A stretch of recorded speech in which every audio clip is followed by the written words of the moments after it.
எங்க John the Baptist அவரை குறித்து பார்க்கிறோம்.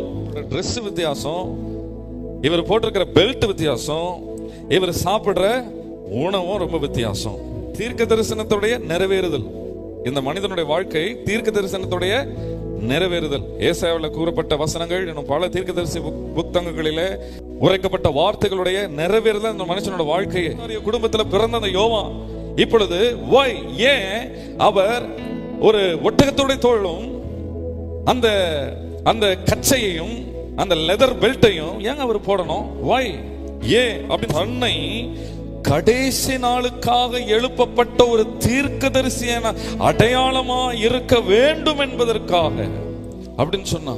இந்த தேசம் பாழாய் போயிருக்கிறது, இந்த தேசம் அக்கிரமத்தில் இருக்கிறது. நான் தேவனால் அனுப்பப்பட்ட ஒரு தீர்க்கதரிசி, ஜனங்களை தேவனுடைய பக்கத்தில் நடத்தப்படுகிற ஒரு தீர்க்கதரிசி.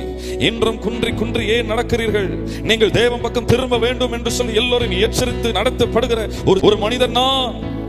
ஜனங்களை தேவன் பக்கம் திருப்புகிற ஒரு மனுஷன் நான், பாவத்தை கண்டிக்கிற மனுஷன் நான், தீமை எதிர்க்கிற மனுஷன் நான், வழியை ஆயத்தப்படுத்துகிறவன் என்று சொல்லி ஹல்லேலூயா இந்த ஒட்டகத்தின் தோலையும் அவர் போட்டுக்கொண்டார். ஹல்லேலூயா. தேவனுடைய ராஜ்யத்திற்கும் அவரோட வார்த்தைக்கும் விரோதமா யாராவது செஞ்சாங்கன்னா நான் சொல்லுவேன், மனம் திரும்புன்னு சொல்லுவேன்.